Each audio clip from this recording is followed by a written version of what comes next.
Hot Mic on the networks of WDAY. Here's Dom Izzo. It's that time. An author. Offensive production, number 1. Number 2. I forgot. Golfer. It'd be like going on a 3-person best shot, and we were saying, Kolpack, you got to make a 25-footer every time. You wouldn't putt first. I'd have Tim putt first. And one heck of a TV personality. This game is for the Cooper Cup. It's the Forum's Jeff Kolpack. 4! I should have yelled 2. All right, here we are, live on location. Doesn't matter where we are. Rain, sleet, snow. Can't stop our guy Kolpack from joining us on set. There's we got brunch with the Bison. Are you eating with us today here? Well, this is beautiful because I don't have to look at any of your loser helmets. Jets, hey, Mets. We've won 2 in a row okay, here. Whatever. You know Bring what I'm us saying. up. 2 in a row and a bye. Do you follow anybody that's a winner? It's questionable on that. Yeah. I follow you. You're a winner. Oh, yeah. Because lo and behold, first thing he said to me, is there a tie in the pick'em? There is a tie. There is. The November swoon is not there for Kolpack. He's rising up. Your segment keeps getting more popular. It's brought to us by Northwestern Mutual, of course. I got emails up the wazoo here to talk about what happened because we haven't done it yet here in the first hour of the show. So let's start here first. All right. Just initial thoughts of what went down Saturday in Grand Forks. Give them to me. You know, you have game. I mean, it's a win. It is a win. It's a tough place to play. NDSU is not the only team that struggles up there. Everybody struggles up there. What are they, Kyle 20 gave that and 4? stat. Now it's 4-21 for Valley teams. Yeah, 4-21. So NDSU has 2 of those wins. Take it and get out of there. I mean, it's different. You're closed in a little bit. The sound is different. I think the lighting's different. It feels different to me. Polsek actually was talking to me about the lighting before the game. Yeah. Maybe the turf kind of dims it a little bit. I don't know, but it's a different way. Just like it's no different than teams coming to the Fargo Dome because they'll say it's different in there too. And you win games like that. So 2 weeks ago, the defense wasn't really on. Last week, the offense really wasn't on. And every title year, you don't roll everybody. You just don't. No. I mean, you do not. It's no, football. We were counting some yesterday of different games throughout title-winning seasons where either quarterback had struggled or the team did, and they still won the game and ended up doing pretty well at the end of the season. It's the first time this year the offense has been held down. The first time, and we're in mid-November. It's game 10 that happened there. All right, let's start here. There's 4 or 5. There's about 8 different plays throughout the game. Right. Let's start first. The end of the middle part of the second quarter. UND's driving down the field. They get it inside the 5, and then they have 6-7 plays inside there, and they get no points out of that. Let's go through the sequence. What stood out to you throughout that entire play? Oh, wow. I thought that I can't believe they didn't run the football. They threw it 3 times from the 1 yard line. That's a little surprising. And actually, that last one, he was open, and Jerry just missed him. But then you go to the kicking game, and I said this before the game, that UND is without its starting kicker. So that could be a difference in the game, and it proved to be true. Eli was really good. UND with its kicker missed a chip shot. Kenton Loffman, and I said it, I thought he just made it. Then I looked like, oh, wait a minute. It wasn't close. It wasn't even close that he missed the kick. That, as it turns out, if you're inside, and Eric Schmidt said it after the game, you're down inside the 5 and get 0 out of that, it just can't happen. Yeah, you saw the Bison sideline go crazy. Erupt. I mean, that kick, I've seen kicks better in McAfee's kick 'em segment by students. See, I thought you were going to say you've seen golf shots probably worse than that, but that was just a huge play in the game. And granted, the Bison kept the drive alive. There was a pass interference. Stanley got a huge play. It was a sack on 3rd down, but they called Jaquise Alexander for holding. But then Jaquise had 2 pass breakups on the next 2 plays after that. You have to have short memory when you're a corner and a defensive back.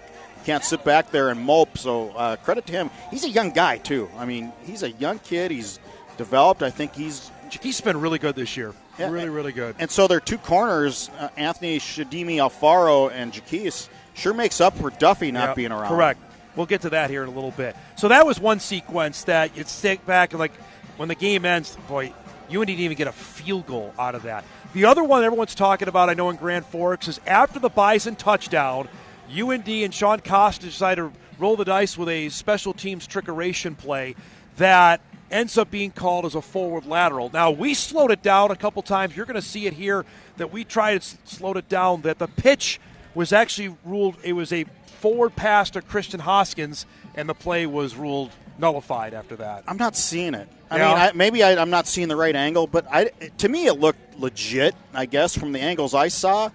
But then, man, it's like you're either for or against on whether it was lateral or not. And what we said on the broadcast, if they called it that, you're going to have to see something overwhelming to overturn personally, it. I didn't see it. Yeah, the one angle we had, and you'll see it in the replay, that it looked like that Hoskins was in front of him. The ball was, but again, it's inches, man. It was really close. And interesting that they got that play from Oklahoma or Texas or something, and Oklahoma was called for a forward. You could see right there, and again, it's really close on that. I don't think you can overturn it. I don't.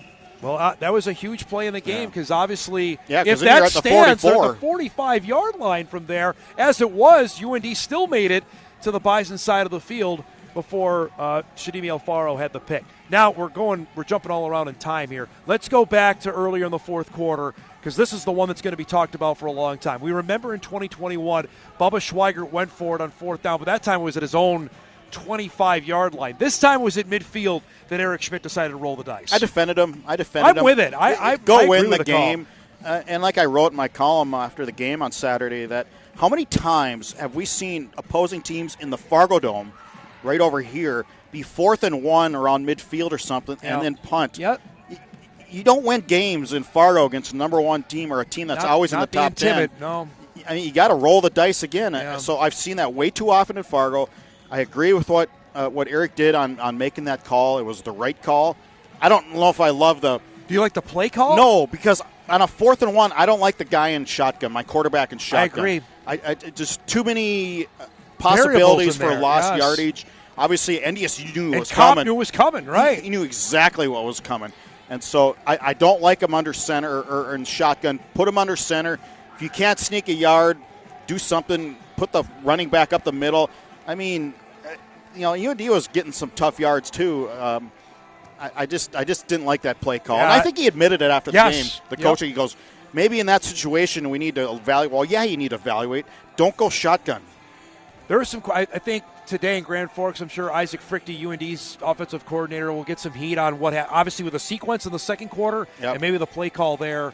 And I will say this, Kaminsky is good, but they never tested him down the field. They never tested the Bison. I don't know if they don't trust him or they didn't trust the protection up front for him to go and throw a deep pass. They never did it during the game. Whatever the case, both quarterbacks weren't of no, Peyton, after the pick, that was I'd not seen Cole play like that all year. Going into the game, we were saying they are Peyton Award candidates. Neither looked the part. Again, defense is different, and it's those rivalry. It is a rivalry game. Let's call it like it is. Sometimes you're just slugfest, slobber knocker. Call it what you want. It just sort of vibed into that game. Well, let me expound a little bit on Peyton, because after the interception, it seemed like I don't know when it was shell, but certainly Bryce Lance, we didn't even see him in the second half. Didn't catch a pass. Well, they bracket coverage, Dom. They did. Double coverage. The only play that actually got loose was Reese Kessel again, that went after the fourth down stop that went for 30 yards. It was not a Peyton performance we had seen this year. And you got to tip your hat to UND's defense. I thought the linebackers were really good. Yep. They filled hard. McNeil was they really closed good. fast. McNeil closes fast. Yep. That was odd, but we talked about this yesterday where, you mentioned the Cam Miller performance against Incarnate Word. Trey Lance wasn't great against South Dakota State in the national championship year of 2019. You have these kind of games, but it was different after the interception in my mind. I mean, maybe it's a concern if he was a true or redshirt freshman doing that. Will he rebound? He's just so even-keeled. Yeah. That's not going to affect him. All right, should we do your 3 stars? Let's do it. All right, 3 stars. We'll start. Number 1 is pretty obvious there on the game he had defensively in Donovan Woolen. Yeah, 17 tackles, now 18 upon further review. Just all over the place. He's the type of guy. Now you got to retain him, and now good luck. teams are obviously paying attention. That's where we're at now these days. His length, his speed, he was just all over the place. That's a lot of tackles. But they had a lot of plays, too. 81 plays that UND ran on Saturday. That was the most since that Incarnate Word game. Yep. The Cardinals ran 94 in that game. We talked to him on the post-game show. He didn't even know that's how many tackles he had. But his length, and we talked about this way back early in the season, of his wingspan of able to get the plays, he was able to do that on Saturday. Yeah, and the linebackers have just been solid all year. But we saw it in the pick six against Tennessee State. Yeah. When he one hand grabbed that and took it in the other way to the end zone, you go, that's a little difference maker. All right, number 2 is the hero of the game, Anthony Shadime Alfaro. 2 weeks in a row now, he's made a defensive play to seal the game. Yeah, and 3 weeks ago he struggled with a couple pass interference penalties. Has come back again, a veteran guy. He's been around the block, fifth-year senior. That was one whale of a play. They do that on Sundays. Well, admittedly, for where our angle was, I couldn't tell he intercepted the ball. I don't know if you could tell live. No, I couldn't. But from where we were, I waited on the call until I actually saw the referee point the other way. I'm like, intercepted? Question mark? It was on the opposite end of the field where we were, and I didn't think he had a chance to intercept it. I thought, oh man. And then all of a sudden I see the Bison sideline erupting. I'm like, did he pick that off? Oh my! Then you see the replay and go, oh my goodness. I mean, that's going to rank up there with like the Destin Talbert. I know that was in a semifinal to go to the national championship. Importance level is bigger than Talbert's play, but equal talent-wise, I thought. I think you can note, though, that Kaminsky underthrew that by 5 yards, so maybe that's a reason, too, they didn't throw downfield much. And he underthrew in the one to Darius Givens as well that Givens picked off. I mean, think about that, Kolpack. UND had 3 interceptions in the second half. On a play like this, you err to the outside, obviously. Err to the sideline.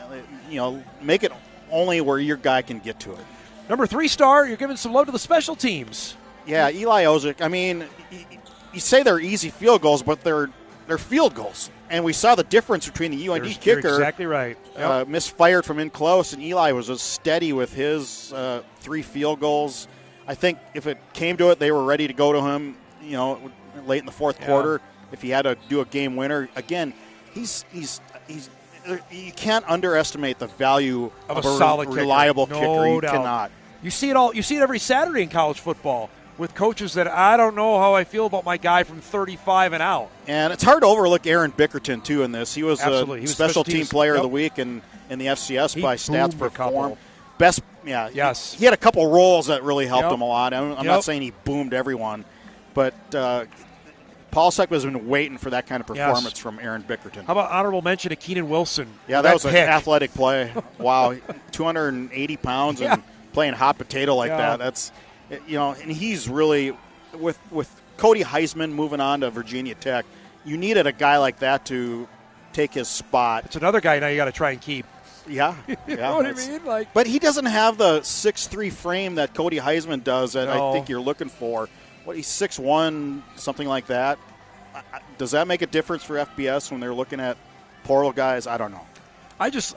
Now my thought on the portal is if a FBS team or a Power 4 team is looking for a guy, let's go look at the top FCS programs. That's all. That's what I think. Of course, right and now. they look at Pro Football Focus stats and go, okay, this guy is leading this. Let's go look at him. All right, so big picture now, and we'll save all of our emails coming up for the next segment with Jeff. 10-0, they won the Valley outright. Not even the 2013 team clinched it that early, and that team we consider maybe one of the best ever in North Dakota State history. Well, I think they played. UND was okay, but you're winning on the road, which is you won at South Dakota State, you won at Illinois State, which has been pretty good ball this year. So you won 3 of the toughest road games in the Valley you could probably pick, other than it used to be Northern Iowa, not anymore. No. South Dakota, maybe you throw that in there in some years, maybe, but I think your point's dead on. They one of the 2 hardest spots to win, which is Brookings and Grand Forks. Certainly this year. Yes. Absolutely. So in that mindset, to you, the number 1 is locked up now, knowing full well they're going to be 4 touchdown favorites, if that, in the last 2 games of the season. I was looking at Northern Iowa stats this morning, and they changed quarterbacks, starting quarterbacks. Yep. The longest run by a running back this year, I think, is like 30 yards or 35 yards. They're not averaging over 4 yards a carry by any running back or quarterback. So no running attack whatsoever. Yep. The passing attack is but I don't know. I don't know how they're going to score more than 14. Good question on that. Yeah. Now, we'll do some early bracketology here. I don't think they reach double figures, honestly. Early in the week. Let's start with UND. UND now is 6-4. They play at Murray State, and then they host the Jackrabbits. Is a split get them in at 7-5? Yes, UND. UND will get in at 7-5 based on strength of schedule. Based on the 5 losses. If you're paying attention to their losses, It's just their 4 losses are by 14 points. If you're paying attention at all to their losses, they are in at 7-5. Certainly a lock at 8-4. Yes. And maybe hosting a game. I still think 6 teams get in. All right, Youngstown State now is 6-4 after they beat Southern Illinois. They've got UNI and Indiana State for their last 2 games. They're going to be in at 8-4. Yep. Here, Southern Illinois is going to be the ones going to have to sweat it out. They play South Dakota, and then they play Illinois State their last 2. But remember, now they're 6-4, but they lost, or they have a Division II win, so they're going to have to win out. Well, they have to win, yes. And God, why are you scheduling Division II teams, Nick Hill? Yep, I don't get that one. We've been saying that for 10 years. Yep. We couldn't say it louder last year. And that was with South and Dakota that was State a bad D2. Thomas More. Yeah, that's not a good I mean, they've D2. been Division II like for 2 years. That's how bad they were. All right, South Dakota State. What do we make of the Jackrabbits now? It's 7-3. Now they host Illinois State, and they go to Grand Forks for their last 2. Got a split for sure, I think. Needed a quarterback back in a big way. Their third string, the true freshman, Jack Henry, played and actually gave them something in that game, but they still only scored 17 points in Vermilion. But, okay, you're out with your quarterback. It's up to your defense really to take things over. Yeah. And I don't think they've really done that either with the performance against NDSU. They got to get one more win. I don't know if they can. Illinois State just routed Indiana. If you lose to Indiana State at home, nothing is for granted. No, you can't take anything for granted right now. If they finish 7-5, they're out. I do not think a committee will take them with 5 straight losses. They shouldn't. You can't finish the season with 5 straight losses and expect to get your name called. South Dakota, 7-4. Coyotes have their final game of the season at SIU. Do they have to win and get in? I don't know if 7-5 is going to, but they have wins over the Jacks and over UND. So that's probably enough to get them in, right? It's 7-5. Nationally ranked wins. Again, I look at the Big Sky. There's only 3 teams with 4 or fewer losses now. It's Davis and the 2 Montanas. CAA is the same way. You can't take a 7-5 CAA team over any 7-5 Missouri Valley team. Illinois State is our last candidate at 7-3. We mentioned they have the Jackrabbits coming up on the road this week, and then they end the season with SIU. So Illinois State, if they go 7-5, right? If you lose both of those, what's Illinois State's best win? You're blowing me away. But here's the thing: Illinois State's best win, they beat the Coyotes in Vermilion. That should be enough if USD is in, right? I need to put pen. I'm a writer. I need to see this on the screen. That's where we're at. I will say this, and then we'll break and we'll get some emails in. The fact that the committee, and we talked about this briefly on Saturday on Bison Game Day, had the Jackrabbits at 6 still blows my mind. And now with losing, they can't be considered a top 8 seed. Well, I thought UND was slighted a little bit. In that, yep. Yeah, in top 10 rankings, especially on the head-to-head. Well, they'll figure it out on the. Yeah, they're going to decide it on the field in 2 weeks, no doubt. Hey, the kids are. Did you bring your earplugs? I have something ready here. It's going to be loud in here today. Yeah. We'll break. We come back. Much more with Kolpack here. As you see, warm-ups underway. We got the Cobbers and the Bison coming up at the top of the hour at 11 o'clock. We're back live on Hot Mic on WDAY Extra right after this. Welcome back, everybody. Hot Mic on location. We've got Concordia, North Dakota State women's basketball coming up in a half hour. You'll see it live on Extra. Back here with Jeff Kolpack. We're so good, we already answered one email that asked you yesterday. It was about SDSU. If SDSU goes 8-4, do they still get a top 16 seed? Probably. Yes. If they are 7-5, do they get in at all? I don't think so. If you lose 5 straight games, I don't think so. I mean, the committee has done some weird things through the years. That would be tops to me if they were. If they do, it's reputation alone. Yeah, but you're not supposed to do that. So here we go. Dom and Jeff. Did this team peak a few weeks ago in Brookings against an apparently average Jacks team? The last 2 opponents have outplayed and out-physicaled this Bison team. And without a number of turnovers and special teams plays or gaffes, this team should be 8-2 and fighting for their playoff seeding lives. Cole Payton's regression is far from subtle. The interception thrown to 3 or 4 defenders on Saturday was shocking. Give credit to where it's due, but this is concerning. Have they peaked? I guess we'll find out. I don't know. I don't know about that. I don't think you can say. I don't know if they've outplayed the Bison. I'm not going to go there. I thought the game Saturday was a physical, even football game. I didn't see UND dominating NDSU on either line of scrimmage. And penalties really played a factor, too. How many drives were kept alive by at least defensive 3 holding? that I counted. Bison 11 penalties. You can't have that. I'm not going to go that far. What about Cole Payton's deal on that email? Regression. I think that's a bit strong. It was his first real ill-advised pass of the year. It was not a good throw. I mean, he's had a couple other interceptions that were off his own guys' hands. Yep. So, I mean, Guy you're allowed to. Are you allowed to have a bad decision Evidently once in a while? Don, the Bison were very close to being down 14-3. Another slow start. How do they get other playmakers going if they're going to take Bryce Lance and Cole Payton's running game away? Well, do you have to start maybe forcing it to Bryce a little bit somehow and find other ways to get him the ball? We lauded this wide receiver group. Raja Nelson got to make a play. Jackson Williams dropped one. Mekhi Collins was, other than Reese Kessel, they got to have somebody be able to make a play down the field. I guess we'll find out. I mean, maybe more reverses to Bryce or short passes. I think you got to figure out the run game, honestly. That, to me, is the deal. They've not been able to really run the football consistently at a level I think. But then we're hearing are too many players, more players in the box. Well, then you would think they'd open it up on the outside. So maybe it's a good question for us geniuses to ask on Tuesday. Kolpack, beginning of the season, looked like the Missouri Valley was a lock for 2 teams to get a first-round bye, possibly 3. Now it's looking tough for a second team to get a bye. Could a 4-loss Valley team get a first-round bye? No, I don't see that. Yep. We already saw it with the rankings where they had Monmouth lost to New Hampshire on Saturday, but Harvard's certainly in play to get a first-round bye. Even if they play one less game and only play 10, a Harvard 10-0 team is going to be the 8 seed. I'm just curious to see how the Ivy does in the playoffs. They haven't been in the playoffs before. Never. So where's the data on where they fit nationally with FCS teams? They haven't played a whole lot of tremendously competitive interregional, regional, national, non-conference FCS games. So I'm a little leery of Harvard, of Ivy being a top 8, just because they haven't been in the playoffs yet. This email's right up to you. This is from our favorite viewer of ours. Dom and Jeff, I have to take this opportunity to voice my ongoing incredulity, hard for me to say, about 4th downs. Not the decision to go for it, not even the play calling itself. I'll never understand, here you go, why coaches insist on running a 4th and short into a 4th and 5 by running out of a shotgun formation. That's what I said. Outside of the obvious fact, you make the distance longer. Consider both the quarterback and running back are flat-footed at the exchange. There's no room for error.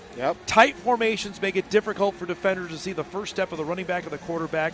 Defenders have more time to react to what the offense is doing when they're in shotgun. Correct. I answer that in the first half. Do not go shotgun on 4th and short. I just think it's a wrong alignment. More emails coming in. I'm sure Logan Cobb, when he saw that, let's go. It's like red meat. I asked him, I go, did you blitz? And he goes, well. I'm not going to give away the secret on that. Yeah. He goes, let's just say I filled fast or something. I don't know. Dom and Jeff, after the close win Saturday, some fans are thinking Rome is burning and what's wrong with NDSU. It's time to admit other teams have talent as well.